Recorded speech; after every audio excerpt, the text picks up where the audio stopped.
I'm so sorry, ma'am. I know you need this medicine, but it looks like it's not covered by your insurance. Yeah, unfortunately, I had to deny that one. Wait, who are you? I'm your insurance company's pharmacy benefit manager. I get paid based on the price of a medicine, and I don't make as much money off this one. No one should stand between you and your medicine. Visit phrma.org/middleman to learn more. Paid for by Pharma. If you've been feeling overwhelmed with anxiety lately, try listening to a guided meditation on the Meditation for Anxiety podcast. Meditation is a proven, natural way to help you calm down and dissolve stress so you can feel lighter and happier. So subscribe for free today to the Meditation for Anxiety podcast by searching for Meditation for Anxiety on your favorite podcast player. This is Optimal Startup Daily, episode 1037, Why the Dream Job is Dead, by Mahevash Shaikh with iliketodabble.com. And hey, I'm your host and narrator. My name is Dan, and I am with you every single day reading from some great blogs on business and entrepreneurship, kind of like an ongoing audiobook with new chapters 365 days a year. So let's get right to the post for today as we optimize your life.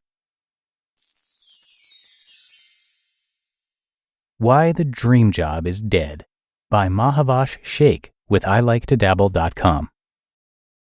Did you grow up believing that if you played your cards right, one day you would have a job that paid well and were passionate about?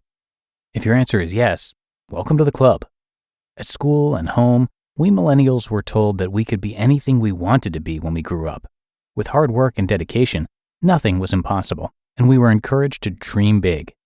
No wonder we transitioned into young adults who swore by hustle culture, chased dream jobs, and glorified the importance of passion for work. The toxic combination of chronic busyness and not only enjoying your vocation but also being passionate about it defined our work culture for decades. But then the COVID-19 pandemic happened, and life and work as we knew it underwent seismic changes. As the death toll increased, so did our epiphanies. Many of us burned out and quit because we had finally seen the light. There is more to life than work, and the dream job is dead. I don't hate work. I think dream jobs never existed, but that is a topic for another day. What I want to talk about instead is this. Now that many of us do not dream of labor, will the obsession with passionate work become obsolete too? Just as we've come to terms with the death of the dream job, will we accept the unimportance of following our passion? Before you peg me as someone who hates work, allow me to clear the air.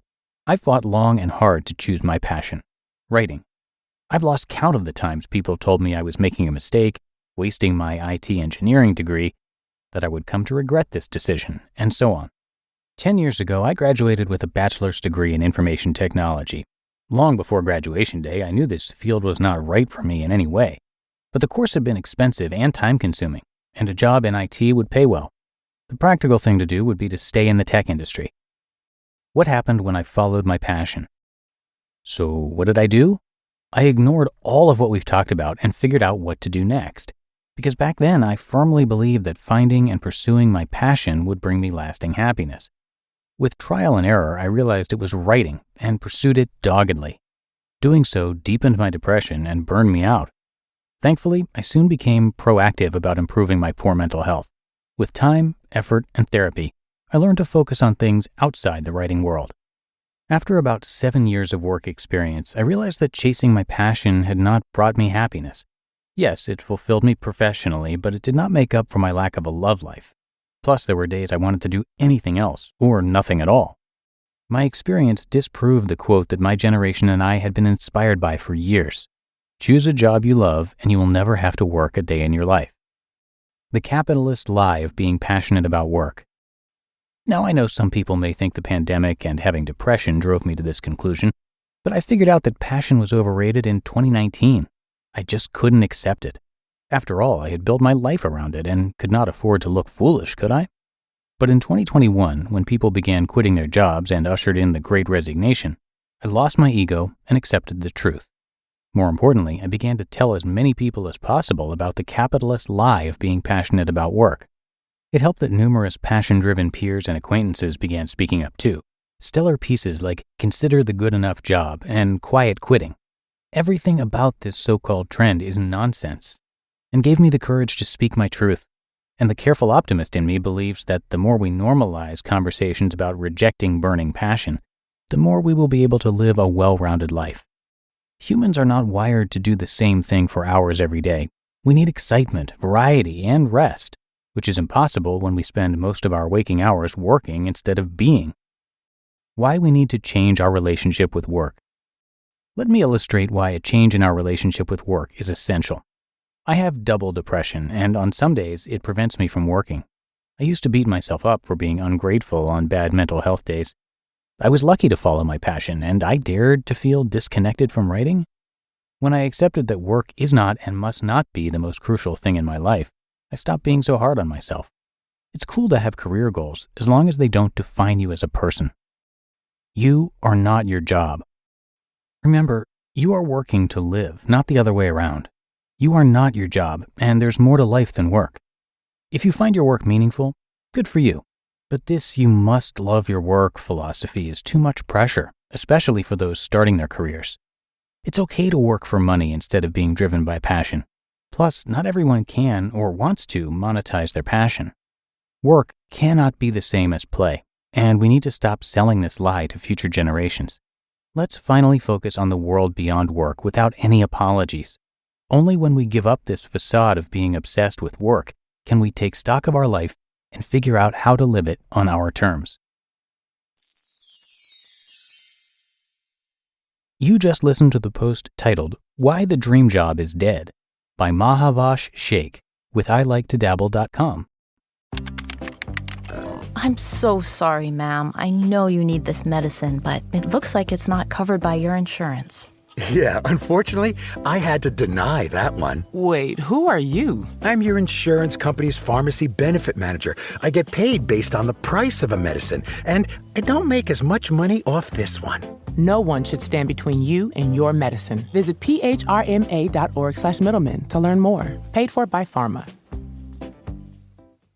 You're always looking for ways to improve the speed and organization of your work. But if you're still jumping between 50 tabs just to do your job, then maybe you haven't found the right tool yet. That's where Notion comes in. And today, I'm excited to share that they just launched Notion Projects, which includes new, powerful ways to manage projects and leverage the power of their built-in AI features too. Notion Projects combines project management with your docs, knowledge base, and AI, so you can stop jumping between tools, stop paying too much for them, and use automation to help you succeed. In just one workspace, you can do everything you need to get your projects over the finish line, from brainstorming to drafting launch plans to organizing sprints and keeping everyone on deadline. Do your most efficient work with Notion Projects. You can try it for free today at notion.com/OSD. That's all lowercase letters, notion.com/OSD. And when you use our link, you're supporting our show. So go right now to notion.com/OSD. And a big thank you to Mahevash for this great article today. She is a guest author over at I Like to Dabble, so we also can't forget to thank the site's founder, Daniella, who is a software engineer and sidepreneur who's gone from 0 to 12 income streams in 4 years, paid off over $40,000 of debt in the process, and moved 2,100 miles cross-country with her wife, Alexandra, to live in their dream location. Prior to that, she was going through back-to-back layoffs, she had no savings, and was living paycheck to paycheck. Now she teaches thousands of others how to start and grow their own side hustles and businesses, get their money right, find remote work that aligns with what they really want to do, and live their best life. So come by iliketodabble.com to learn a lot more. And that's going to do it for me today. I thank you as always for being here with me, and I'll be back again tomorrow as usual, where your optimal life awaits.